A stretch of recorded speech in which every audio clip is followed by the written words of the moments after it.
Hello and welcome to Champions Network Television. Today's topic evolves around how the ethnic minority startups navigate the entrepreneurial business jungle. We plan to focus on the business opportunities applicable to the ethnic minority. We also plan to navigate the following: brand penetration, ethnic minority startup success stories, ethnic minorities in association with business development, business hurdles, e-commerce, effective networking.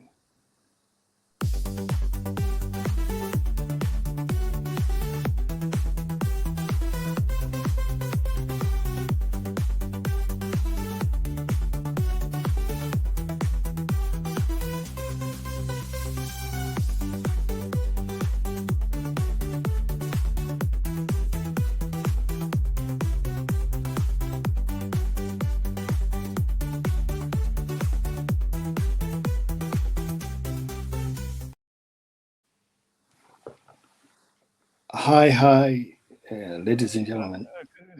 Okay.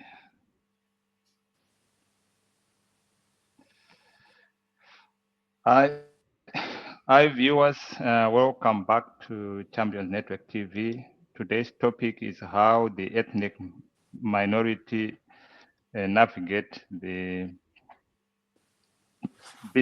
startup business jungle. And today we are going to discuss, and our leader in this discussion today is none other, Mr. Makombe, who is a businessman in his own right, and he has also helped other people who start up businesses across the country, even on the African continent.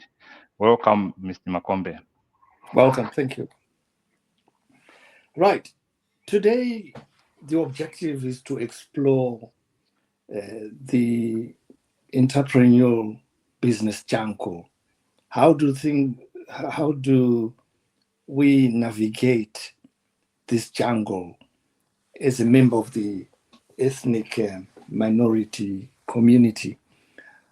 Just today, when I was taking a stroll, I got talking to this guy of Zimbabwean origin, and we were talking about ethnicity and the challenges he was experiencing.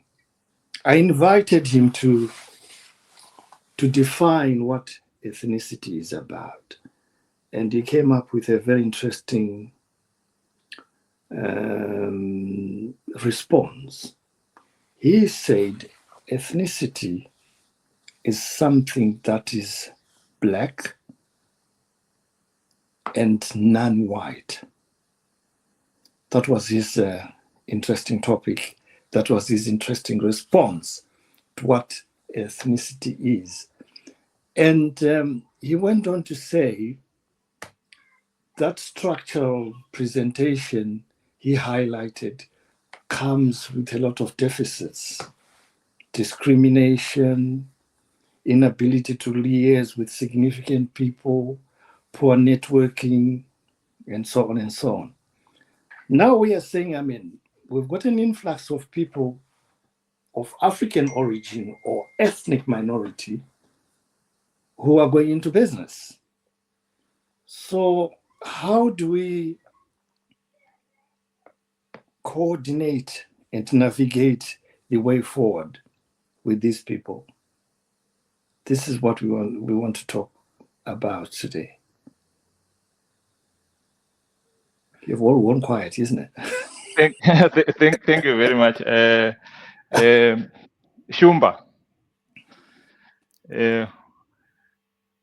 what do you make sense of the definition for ethnicity? Someone said it's black, non-white. It comes with a lot of challenges, access to things, and the discrimination. Yeah, what is your take for the question? Yeah, I think I would agree with that definition. Really, it's coming into someone's country. You're not familiar with the processes and procedures, so it doesn't really relate only to business. It relates to the way of life, right? When you come into someone else's country, whether you go to France, Germany, Australia, Canada, first of all, you have to adapt to the way of doing things, the culture that exists in that environment.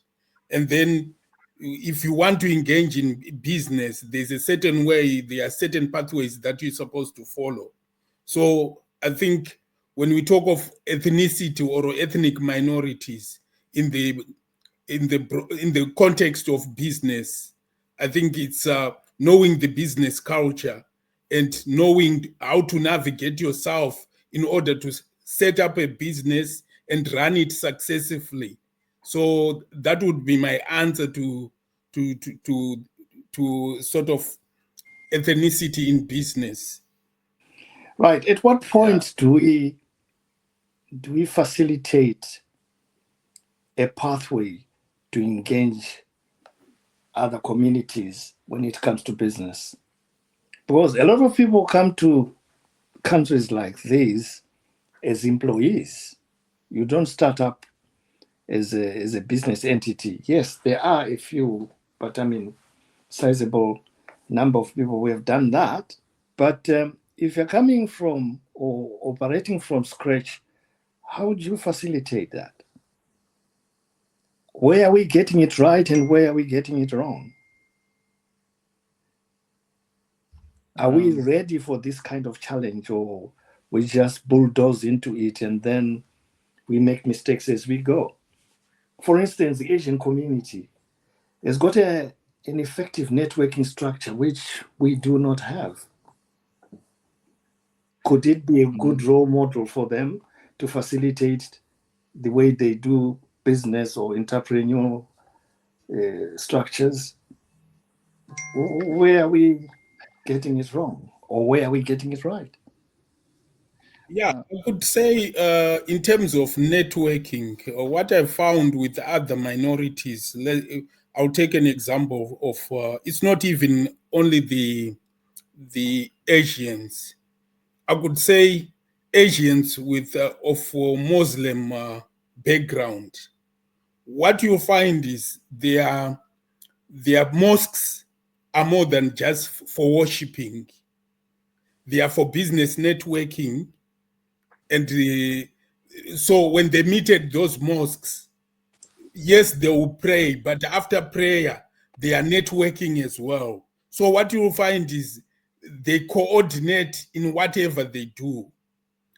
As a result, like they pass their expertise within the same community. Let's say someone is an electrician, someone is a shop owner, someone is doing delivery. So they already know, if I want an electrician, they link up now, they are networking.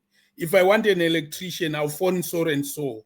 If I want a plumber, I'll phone so and so. It's within the community. So I think networking is very important.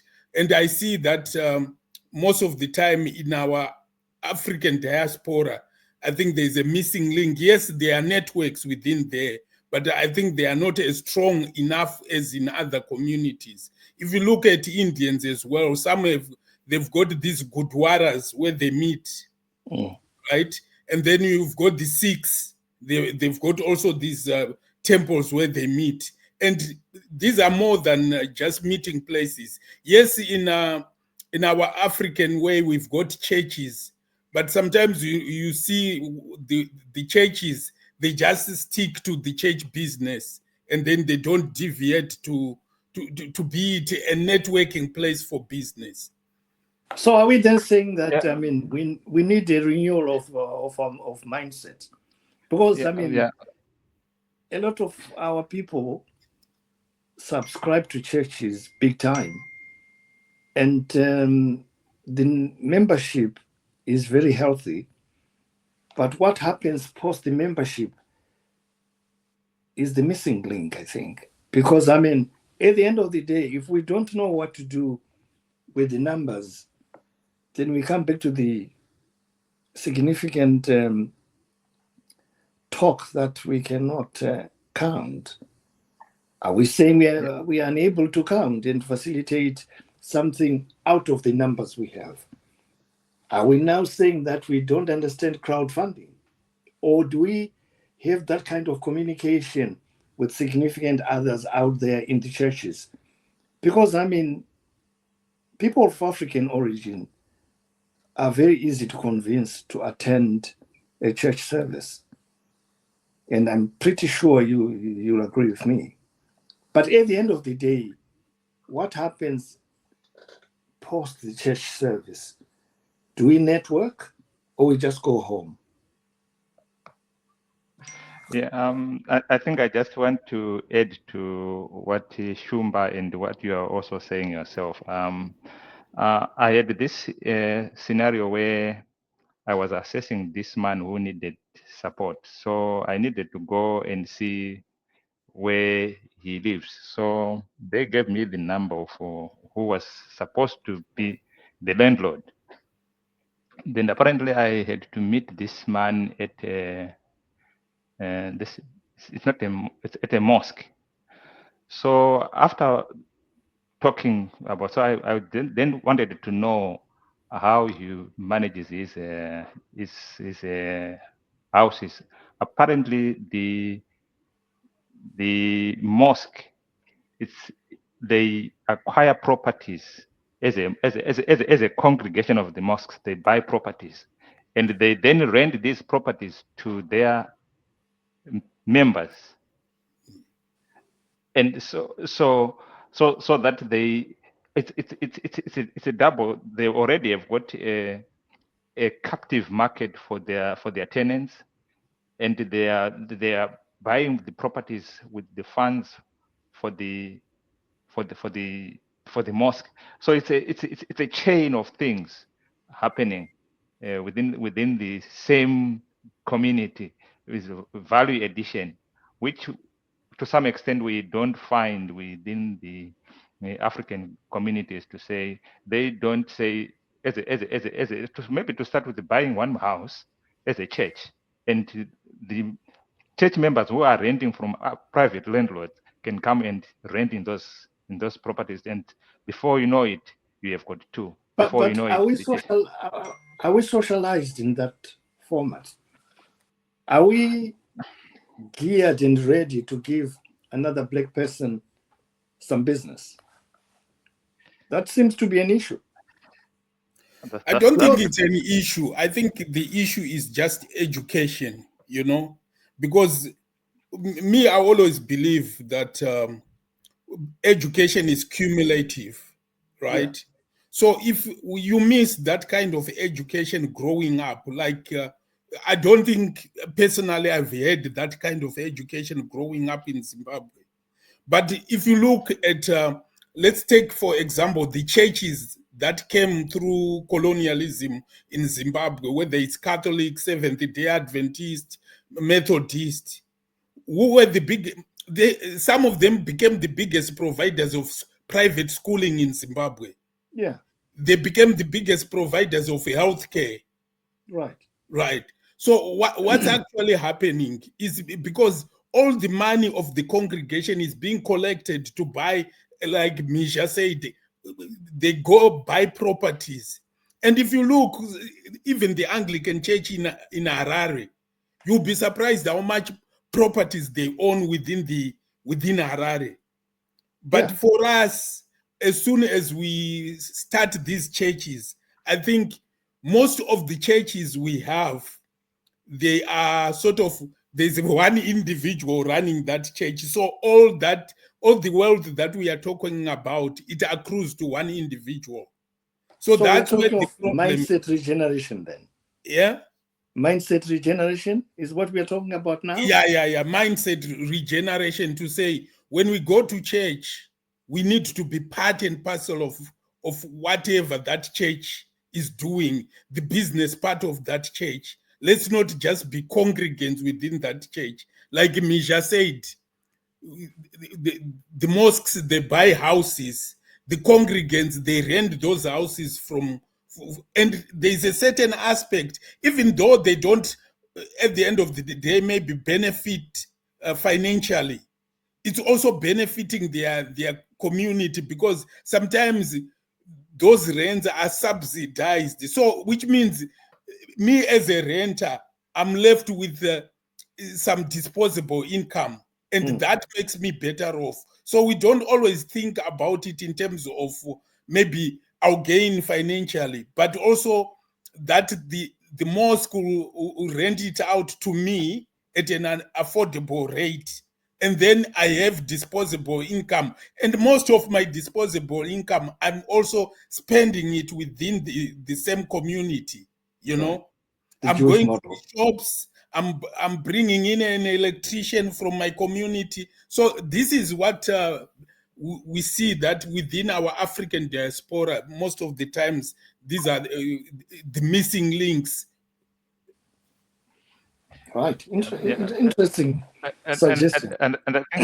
I think it's interesting you mentioned the Anglican in Zimbabwe, particularly in Harare. I'm not if it is true that our government rented their properties for parliament since 1980 until recently when they moved to the Yeah, that's true. parliament house. So it's interesting. So I don't know. Anglican was making a lot of money, and Yeah, we and no, were ready. none of us knew. We thought the government of Zimbabwe owned those properties. Yeah, so they've been making a killing. But we are not. We don't have that kind of exploration mindset to find out who is who and what is what. I think we as Black people tend to subscribe to the circle of friends type of analogy, whereby wanita marounds wachipanana mari, right? But then that money is used for different, or I don't know whether to call it the wrong reasons. Some people buy cars, some people buy groceries, and so on. So in no time, if somebody has managed to accumulate 9 grand or 10 grand, at the end of the day, they don't have it. Yeah, it comes back down to education. You know, when you, I remember when I was working in Zimbabwe, I had we would go to negotiate our salaries, and one of our managers used to say to us, "What do you Black people need money for?" You know, so so you just think that kind of mindset, because they know we are not exposed to wealth creation. So they think you don't really need money apart from money that can make you take your kids to school and things like that. I think for me, it's the education system, because I think we said it before in one of our sessions, to say the problem with our education system is in 1980, we didn't look to say this was meant to make us better employees. It was never meant to make us better employers. So as a result, that wealth creation aspect of education was not afforded us. So we needed to revamp the education system to include all these things that we are talking about here. To say, what do churches do? You know, there's a book that I was reading, Money is Everything. How finance brought Financial engineering, basically. the world, right? Yeah. You can see there's a chapter on Knight Templars, and these were the church people here in the UK. These are the people who were funding the Crusades, if you know the Crusades, going to Israel, fighting those wars on behalf of Christians. If you find that these guys ended up creating a financial network that all the kings of Europe were using. The kings of Europe used to go to the Knight Templars to borrow money to fund either wars or to fund their budget, government budget deficits. They were going to the Knight Templars. So this is the game of numbers, like you say, Mr. Makombe. When you've got the numbers, 1 know minute. how to use those numbers. Most churches are full, but are people taking advantage that these churches are full? What can we do with the contributions that we do? And then you spoke about Marounds II. Of course, now I've seen a lot of people who are doing amazing things with things like that they are bringing all their money together, getting involved in some projects back home and even here in the UK. So there's some people who are teaching our community to say, this is how you create wealth. But we still need those lessons to go, especially to the young generation, to say, this is how you build wealth, and you need to take risk whilst you are still young. Yeah, but then that is not happening. I think there's this concept of learning from the known into unknown. We've got a lot of knowledge evolving around us, but we don't seem to use it constructively, or we ignore it. Because if we were to facilitate the knowledge into something tangible, we'll be in a position to create wealth. Because wealth creation is about filtering the dead wood and going ahead with those who want to go places. That type of gospel is not happening at the moment. I told you, I mean, when people go to church, they go to pray ostensibly for, I don't know, for blessings, but they forget to tell God that we also need money. And that is a collaborative act. So if you don't tell God, He will bless you, yes. But money is a different ballgame. Because, I mean, wealth creation demands a lot of activity and significant others. One must understand that, I mean, the core issue, the core person in any money-making structure begins with you, the I. If you are the one, you are then in a position to cascade your knowledge to various other people out there. Those various other people must be in a position to accept the gospel and create crowdfunding entities. It's also satisfied. I don't know why. Because not kubirana. Yeah, but kubirana kwacho, it's I could say kubirana kana vanhu tichitya kubirwa ka.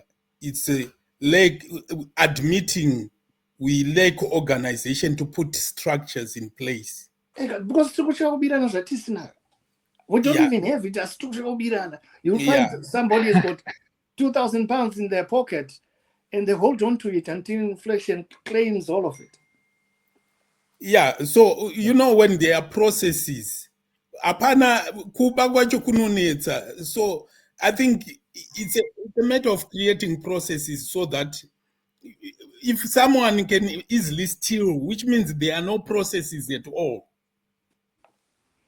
Because if there are processes, the idea that you can steal, you have to put effort for you to steal. And one point I wanted to add is, like, I lived in Australia, right? I'll tell you, one of the biggest manufacturer of here we call it Weetabix, right? Right. The manufacturer of Weetabix in Australia is the Seventh-day Adventist Church. It has industries in Australia. The children's drinks that they drink every morning going to school, you know, you peg them with their lunch. They are one of the biggest producers, right? And then when you go to healthcare, one of the biggest hospital in Sydney is a Seventh-day Adventist hospital. It's about, last time I went, it was having a renovation. It's about 21 stories up. Oh. It was having, the time I went, it was having a 10 million facelift. So I always say there's power in these organizations, because we are witness to it. When you look at the Anglican Church, the schools that it had in Anglican Church in this country used used to to own go- Wonga. yeah, Wonga, Friday pay, whatever. yeah. They I used to used own to that. go to those schools. Like I used to play volleyball in Zimbabwe, and Yeah. we used to go and compete. Nana St. Ignatius. Yeah. Yeah, and you just see good. These are wonders. This is a school. When you talk of a school, you say, yeah, I've got to a school now. Yeah. So there's no excuse that we can still do those things. That was a very good example of how we can build institutions. But I don't know where we lost the way along the way. Well, we've definitely lost the plot. Because so far we are customizing things on a personal level. We are not focusing on group development. That's not happening at the moment. Because when we try to facilitate networking, effective networking, it goes through a breakdown along the way, whereby one wants to own the coat of an elephant or the whole elephant, and then the whole thing collapses. Exactly. Yeah. So we are having a lot of interesting projects, startups saying, okay, let's do this. We want to build houses. Within a year, somebody has stolen the money. There's been a misappropriation of funds. So how do we educate each other that, I mean, Mariam Rukubai Shome, we should focus on, other methods of creating this wealth. Yeah, and the other thing, Mr. Makombe, is like, I listen to some of these young startups, even in America or in this country. I was because if you invest in some of these companies, because I invest in some of these companies, I remember investing in Fever Tree. Do you know Fever Tree? Yeah. And then I read the history of it. Wow. These guys, when they came up with their vision, they weren't looking for money from their relatives. There should be an idea of risk-taking. Our young people should be used to risk-taking. The guy went looking for money from relatives. I've come up with this idea. Can you buy shares in my company? Wow. I might fail and you might not get your money. So give me money you think you are comfortable in losing. And if you look at the share of Fever Tree, when it listed on the London Stock Exchange, I think it was around £1. Yeah. And then at one time it went to £31 a share. So which means if you had put your 1,000, within a matter of 3 years, it was £31,000. Yeah. You see, this is the power that we are not talking only of churches. We're talking of encouraging even our young people to say, when you've got ideas, you need to go to your family, your friends, to fund that whatever project you have in mind. And just be honest with them that there is a risk they might lose their money. But if you believe in what you are doing, you tell them as well that if I manage to do what we will reach paradise. And obviously, sometimes you reach paradise. Yeah. There's an interesting event that I hate. Each time I go to Milton Keynes, there's this guy who owns a butchery. I think Palmer's. I'm not sure whether I'm allowed to say it. Yeah. But he doesn't employ any black person in his establishment, as far as I know. The majority of the customers are of African or black origin. And this guy's making a mint. My gut feeling is, are we saying we are not in a position to facilitate or create a butcher of the same caliber?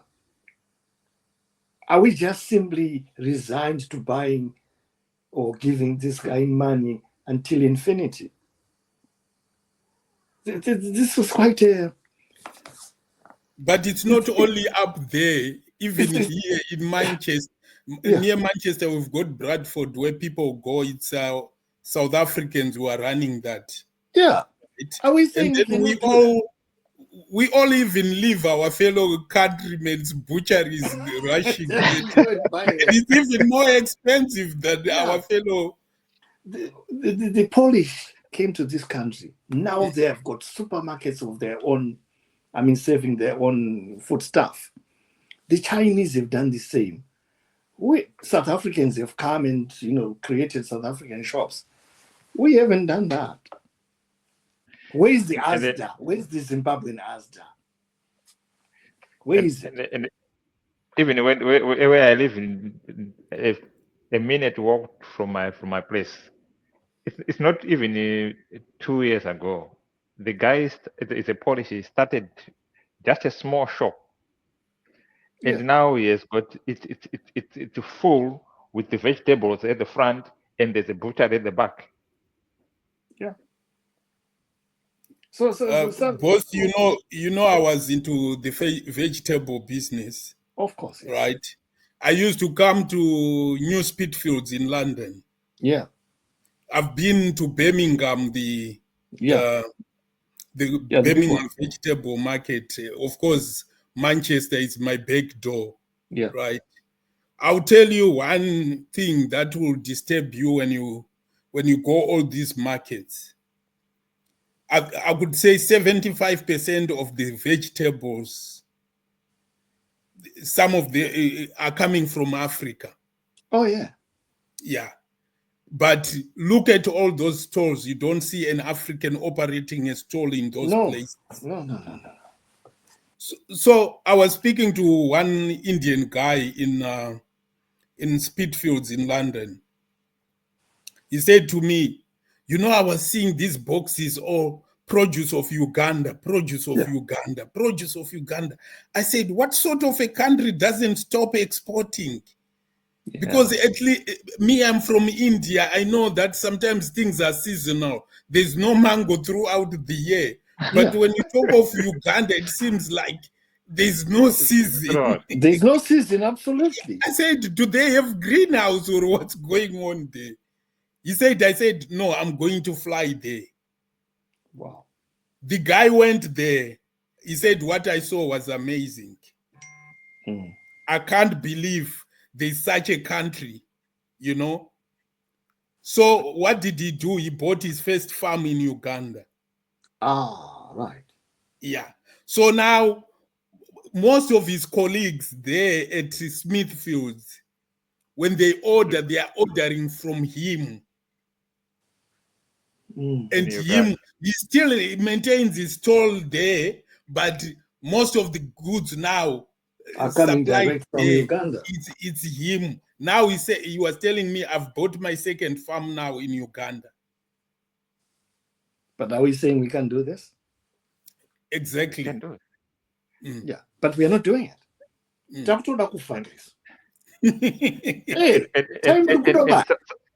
And there's some of us who even know people who are in Uganda. We have got large tracts of land there. Yeah, exactly. But we just don't do that. Not only that, speaking of that, the guy who encouraged me when I started was actually a guy in Birmingham, an Indian guy. This is where networking is very powerful. He sat down with me. I didn't pay him.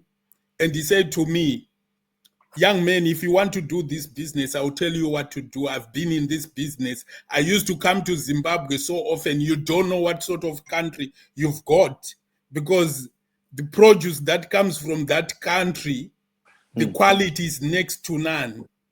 Absolutely. He said, when I used to come to Zimbabwe, what I used to do, the amount of produce he was mentioning all the places, Muhammad, everywhere. And he said, when I'm coming back, the plane is full of my produce. Mm. Yeah. And then he said one profound thing. He said to me, when you are doing this business, don't touch apples, don't touch bananas, don't Oh, touch. yeah. These are big business. You are competing with Asda, you are competing with Tesco. Don't Yeah. touch. But I didn't pay him for that kind of advice. You know, he's someone who just liked me and started saying these things to me. So what I'm saying, most of these things, it's through networking, through Yeah. education, and through taking risk as well. Because without any element of risk, you don't go anywhere. Manje risk isisathithi zvakadaro. No, we are We, risk we, adverse. we, are, we are not socialized that way. So are we saying we should go back to the churches and socialize with them in terms of what wealth creation is, or let them understand what liquid money is about?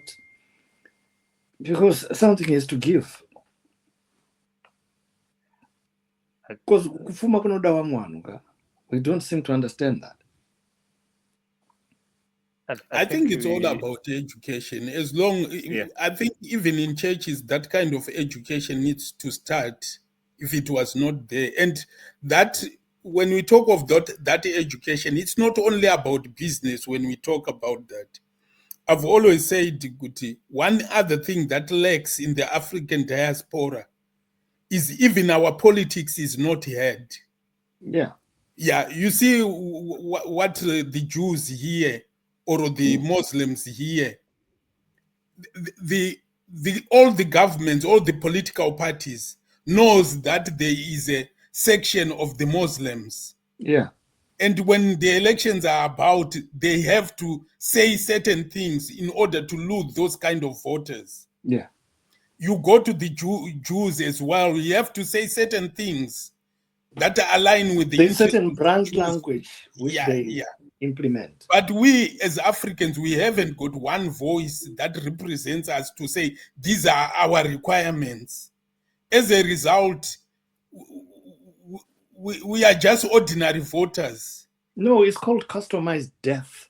Yeah. They've You customized go our to way of dying. you go to America, I think every president in America, before they even get into office, they've got to go and address IPAC, which is the Jewish lobby in America. So we need to have that kind of voice as African diaspora. We are quite a sizable number that we can have an impact. So I hope maybe some of the young people are listening and start formulating some of these organizations where we The speak other with thing is, I one mean, voice. we are having too many awards. Right. We are having too many awards. Who are we awarding? And yet, backstage, we are exhibiting a lot of poverty. It should be about wealth creation, how we facilitate it, the ground rules pertaining to that, significant people, effective networking, and so on and so on. Choice analogy, wisdom thinking. We should be able to follow that pathway so as to develop each other as per se. So far, it's not happening. That's why you find that, I mean, there are quite a lot of kids who have now resorted to, drug addiction and so on and so on. So I don't know. And I think one of the challenges of the church is we have a church being led by a pastor who did theology, and Yeah. then he thinks he is a guru in all aspects of life, business, and everything. He teaches the church on every aspect of life.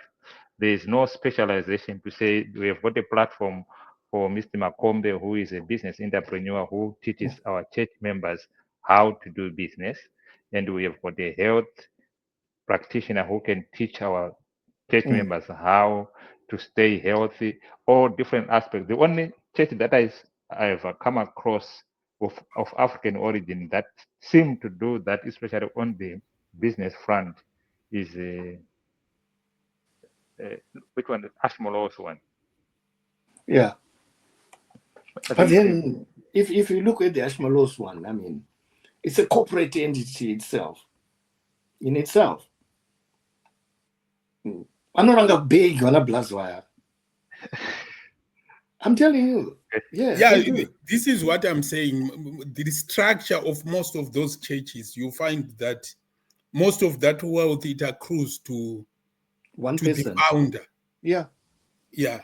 But what we are saying, let's say this champions network, it's your brainchild, Misha, but eventually you need to include other people Yeah. looking for expertise and looking for that team to say, I want investors in this thing to grow it forward, rather than for it to just remain static, being your individual Misha thing.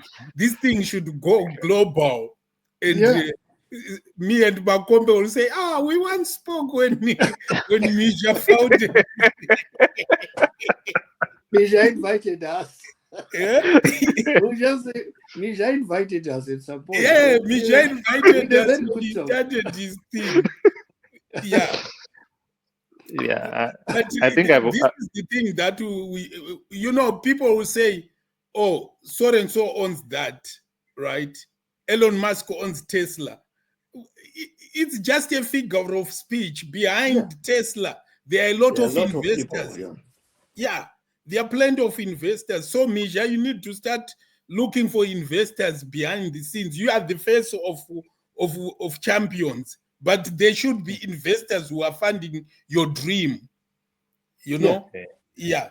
So that's how we get to be successful. Even those churches that we are talking about, you can approach them to say, Yeah. "Can you invest in my venture?" Yeah. There's Yeah, nothing wrong with that. there's nothing wrong with that. Yeah. Yeah.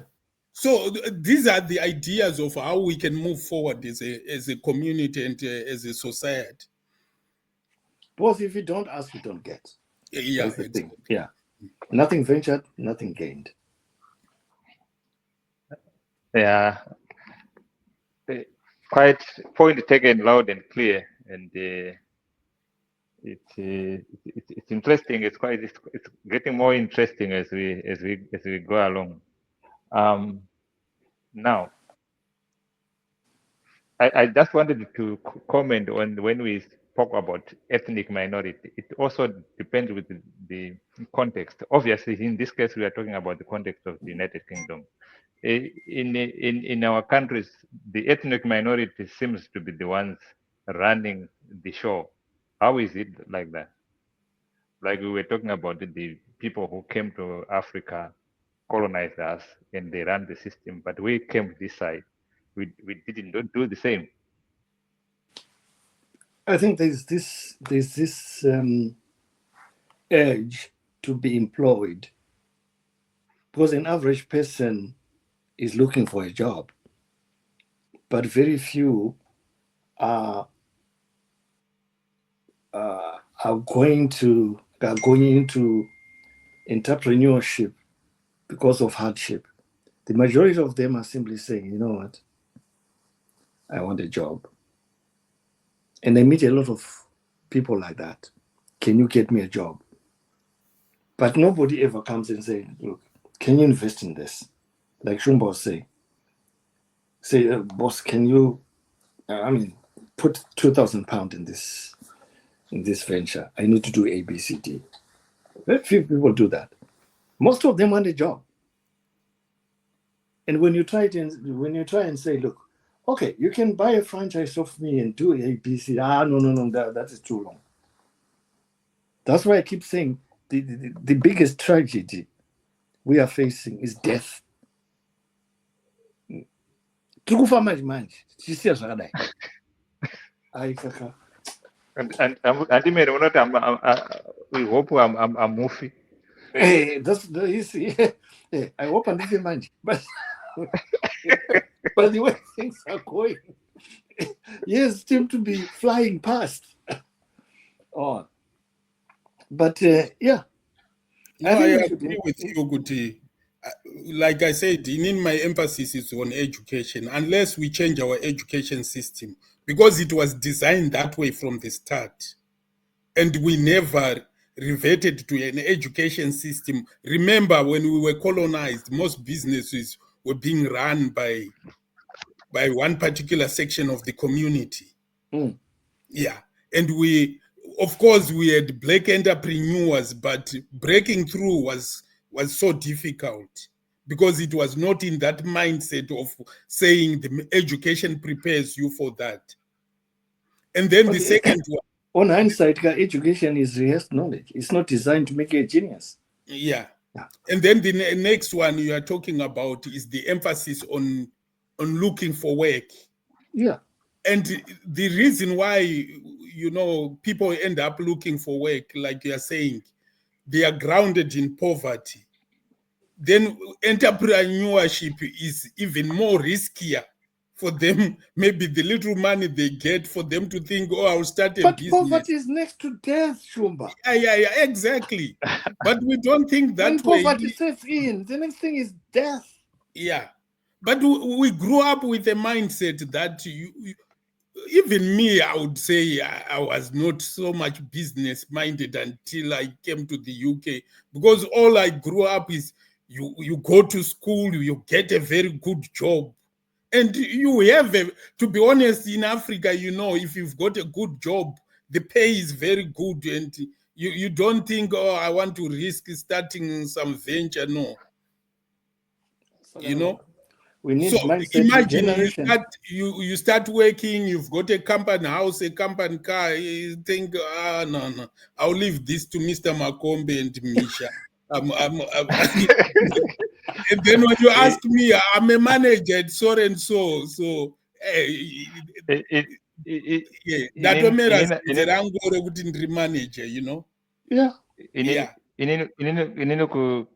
Where I used to work in Kafka, they give you a car, of course, and they will give you lunch at work every day, so that you don't have to worry about eating. That was typical. That is dangerous. That was typical. In Africa, it's typical.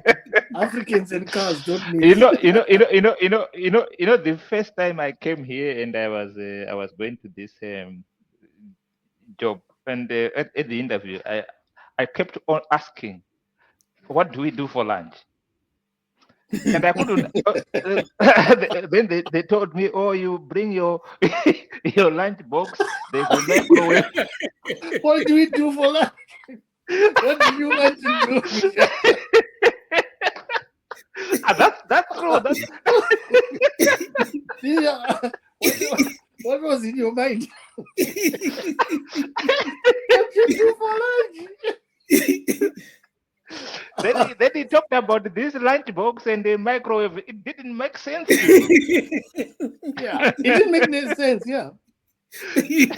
No, they think, where is this guy coming from? What's he talking about? Yeah, he's talking about, what do you do for lunch? Yeah, yet in Africa, if I've got a good managerial position, even my wife gets perks from my job. You know that? Yeah. Mm. I remember even during the time when things were tough in Zimbabwe and in Grossa, we used to have a Christmas hamper for everybody, and so it keeps you. Bonuses. You think they do bonuses in the UK?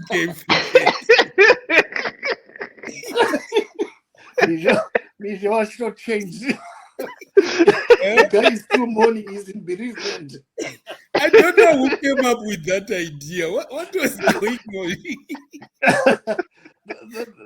That was the wrong way of doing business. Even up to now, it exists. In Kafka, even up to now, it exists. Why don't they give them money or some bonus of some sort? Yeah? My sausage and my drinks. That is out. That is out. No wonder why this guy was asking, what do we do for lunch? Yeah, exactly. Yeah, because I remember at my workplace, we used to every month the driver would be sent to buy about a month's supply of meat, company on the company account. Wow. Yeah, so every day at work, those who want sadza, it will be cooked there, and you can have sadza for It lunch. was beneficial to some extent, yeah. Yeah, it's beneficial, but I think it gives you some dependency. Yeah, but Yeah, that's that illicit dependence, though. It's wrong, totally yeah, wrong. the level of dependence becomes too much. Yeah, toxic. It becomes toxic. Like we're saying with bonuses and things like that. I don't know. There are benefits to somehow, but the kind of dependence you have then becomes. I think it's Yeah. where you structure the economy, because bonus was not bad when the economy was kicking. Then bonus was bad, Baba. Explain. That's the worst innovation. Explain. It's not something I believe in. When I look back and on hindsight, what was the objective of a bonus? No, I need to research on it, because what I'm thinking, the bonus was it not? They started it during sanctions to increase consumption, to increase demand of things. Probably. It could have been an innovation to increase consumer demand. And then you'll be told that you're going to get the 13th check. Yeah. Can you So see when you yourself get the approaching the goods, NHS to say, look, I need a 13th check? oh my God. They'll no. kick you out. Yeah. I think it was to boost the demand. I'll look into its origins, because everything is there. I'll probably look into its origins. What was the idea objective. behind it? Because those guys were smart as well. We need to give them credit. If you look at the guys behind Zimbabwe's economy that time, they were really smart people. You don't underestimate them. Yeah. Yeah, very, very smart. Do you know when we took independence, our economy, I think the GDP of our economy was at par with Australia, or even above Australia slightly. I mean, the Ian Smith crew was really good. Yeah. They knew how to administer, the country, and they did a good job. Yeah, of course. Yeah. It was for the minority, but they did a good job. Yeah. We are not, obviously, when you start talking about, they say, oh, you're looking, we screwed up. We could have turned Zimbabwe into a paradise, but we screwed up. Yeah. We had that opportunity, yes. Yeah, we screwed up. So we But need it's to not too admit late. mistakes when they were done. It's not too late. My only fear is death. This one is worried about whether he can have a meal or so. So, I mean, my my wife is dead. No, me, I'm not afraid of death, because it's inevitable. It will come when it will come, but Yeah. yeah, Because but they always say, when we were at work, we said, kana wapinda basa chasara kubuda. yeah, Yeah, kana wazvarwa chasara kufa. mm. So That's why our people respect mafiro death. acho. That's no, why our Mafiro people acho. respect. ana basa. Abani basa. Ani basa. Don't say that. But you can't control it, Makombe. You cannot control it, I understand. But then But you can prepare for it. you would want a Yeah, but decent departure. maybe you are right. Yokufa uchirohwa musaga. Yeah. I You see think what I mean? Yeah. Your rule of law. I always say to people, even from the Middle East, some of my friends, I always say one thing I respect about the Western world, particularly the UK, is the rule of law. Yeah. That's the secret ingredient to Yeah. a successful nation. Once you have that, you can run anything. Yeah, you're very right. Yeah, because sometimes you look, I go out here midnight, you see an old woman walking a dog. She doesn't have care in the world that someone is gonna rob them. But I grew up in Zimbabwe, you have to be home by 10 o'clock. Yeah. Otherwise, if those lions, Otherwise, yeah, the lions of the night, if they come out and catch you. there you go. Right. Yeah. I'm mindful of Shumba's commitment Yeah. to go away. Yeah, I think we have. It has been an interesting discussion, but I think there's a lot that we haven't touched on that we can. I think we may need a follow up, and especially the monster called AI. We didn't even mention it in this discussion. Yeah. I think it may need actually a session on its own, because I think it's quite massive. Yeah. I don't know if Shumba, if you want to just give your final thoughts before Mr. Makombe give us the closing remarks. I think it was an interesting discussion. I think what we leave our viewers with is we need to collaborate as Africans. The African diaspora needs to collaborate, not only in business, but even in politics, so that we bring our numbers together. I think you can fight collectively. You can win your battles if you fight collectively.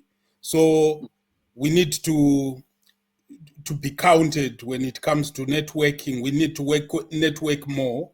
We also need to increase our education in terms of business and politics, because those two, they go hand in hand.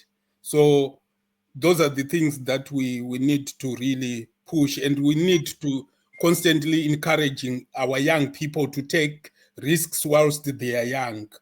I always say, if you look at the history of Cecil John Rhodes, it was all about risk taking. The guy left the Scotland to go to Natal. First of all, he wanted to do cattle ranching, but it wasn't successful. But he had risked, and then the brother called him to when Kimberley started, the diamond rush in Kimberley, and that's where he went. And then he made his fortune in the diamond fields of South Africa, and then he moved into gold. And now, when you talk of his money, even up to now, you cannot exhaust the guy's money. Right now, he offers scholarship to road scholarships and things. Yeah, and they say it's just interest that's being used for most of those ventures. And he had his friend Alfred Bate. And Bate is he dedicated his money to building infrastructure in Africa. That's why you find these Bate walls, Bate Bridge.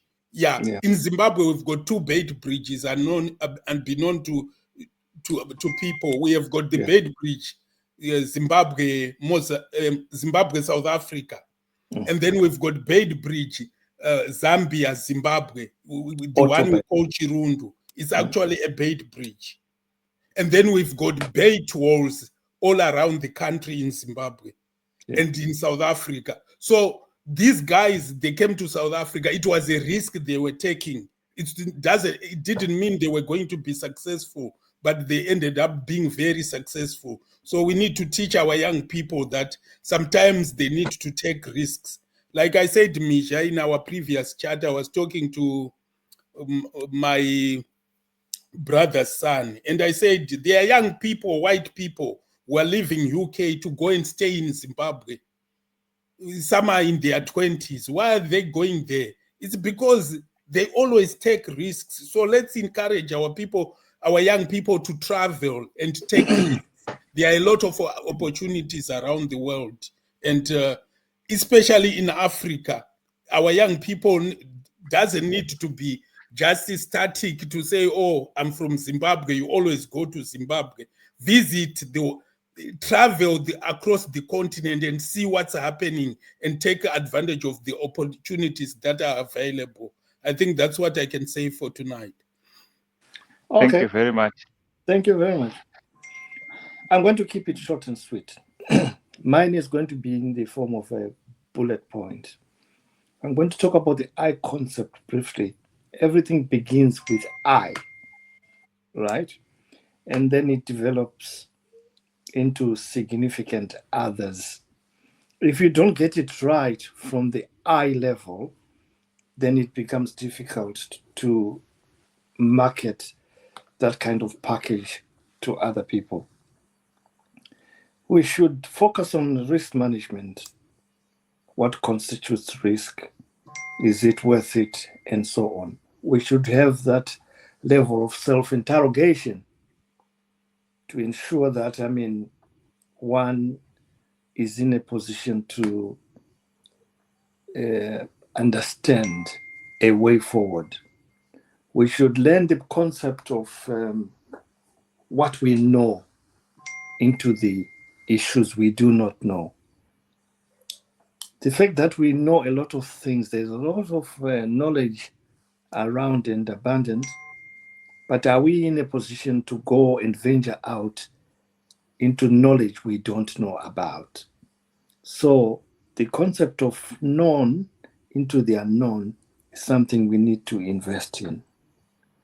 We need to effectively network. That's very important. If you don't effectively network, then you will be lost. That train will pass you without a problem. The other issue would evolve around money. Understand financial engineering. Understand the politics of poverty. Understand what wealth creation is.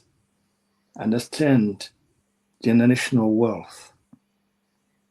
If you were poor and you manage to buy a car and you die without escalating your poverty level via the upward mobility trade, then you are going to remain poor. So that poverty of thought has to be eradicated. It's something we've got to start talking about. We need to start having those kind of conversations. Instead of beer hall, nightclub talk, we should have platforms where we just interrogate ourselves about personal development and things like that. I thank you. Thank you very much. Viewers, we have heard it from our panelists.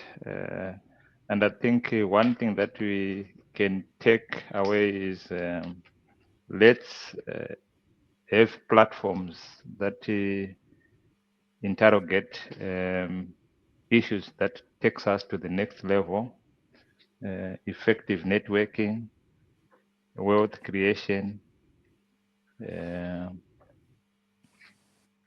and the all things start with the capital, the I concept, which then as cascade to the significant others, and we then create wealth.